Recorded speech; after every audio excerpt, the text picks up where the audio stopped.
এখন আমি আপনাদের সামনে সূরা কুরাইশের মধ্য থেকে 5টি প্রধান বরকত তুলে ধরছি। 1 নম্বর হলো অকাল বার্ধক্য দূর হওয়া। আল্লাহ তাআলার যে বান্দা ঈমান ও পূর্ণ বিশ্বাসের সাথে সূরা আল কুরাইশ তেলাওয়াত করবে, আল্লাহর রহমতে সেই ব্যক্তি সময়ের আগে বুড়িয়ে যাবে না, তাকে অকাল বার্ধক্য স্পর্শ করবে না।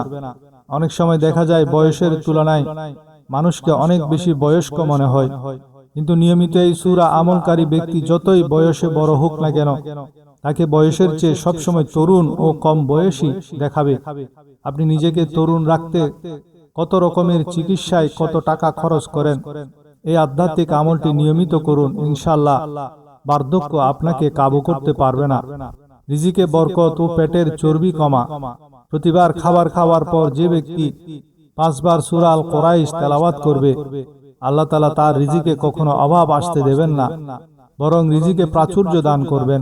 এছাড়া এই সূরা পড়ার বরকতে খাবার খাওয়ার পর শরীর খারাপ হবে না, পেট অস্বাভাবিকভাবে ফুলে যাবে না বা মেদ ভুঁড়ি বাড়বে না, এমনকি অতিরিক্ত বেড়ে যাওয়া ভুঁড়িও ধীরে ধীরে কমে যাবে।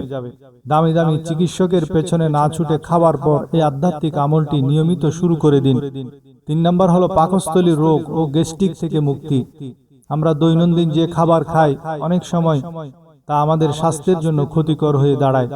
পাকস্থলীতে চাপ সৃষ্টি করে, অ্যাসিডিটি, বদহজম বা গ্যাস্ট্রিকের সমস্যা তৈরি করে। কিন্তু আপনি যদি সকাল, দুপুর ও রাতে খাবার খাওয়ার পর 5 বার করে এই সূরা কুরাইশ তেলাওয়াত করার অভ্যাস গড়ে তোলেন, তবে আল্লাহ তাআলা আপনার খাবারকে কখনো ক্ষতিকর বা বিষাক্ত হতে দেবেন না। এই সূরার বরকতে পাকস্থলীর সমস্যা দূর হবে এবং শরীরের ভেতরের নানা শারীরিক রোগ ব্যাধি নিরাময় হবে। 4 নম্বর হলো ইউরিক অ্যাসিড ও কোলেস্টেরল নিয়ন্ত্রণ। খাবারের পর, আগে, পরে একবার দরুদ শরীফ সহ 5 বার সূরা আল কুরাইশ পড়ার নিয়ম বানিয়ে নিলে আল্লাহ তাআলা স্থায়ী গ্যাস্ট্রিকের সমস্যা পুরোপুরি দূর করে দেবেন। পাশাপাশি শরীরে ক্ষতিকর কোলেস্টেরল ও ইউরিক অ্যাসিড তৈরি হওয়া বন্ধ হয়ে যাবে।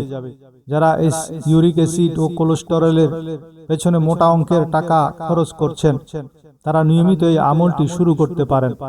5 নম্বর হলো ইবাদতে উদ্দীপনা ও শারীরিক শক্তি লাভ। খাবার খাওয়ার পর সেই খাবার আপনার শরীরে অলসতা ও ক্লান্তি আনবে না, বরং ওই খাবার থেকে পাওয়া শক্তি আপনাকে আল্লাহর জিকির ও ইবাদত বন্দেগী করার তৌফিক দেবে। এই আমলের বরকতে খাবারের পুষ্টি আপনার মনে ইবাদতের প্রতি ব্যাকুলতা ও ভালোবাসা তৈরি করবে। আমি আপনার সামনে 5 বার সূরা কুরাইশ পড়ার এই 5টি বরকত তুলে ধরলাম।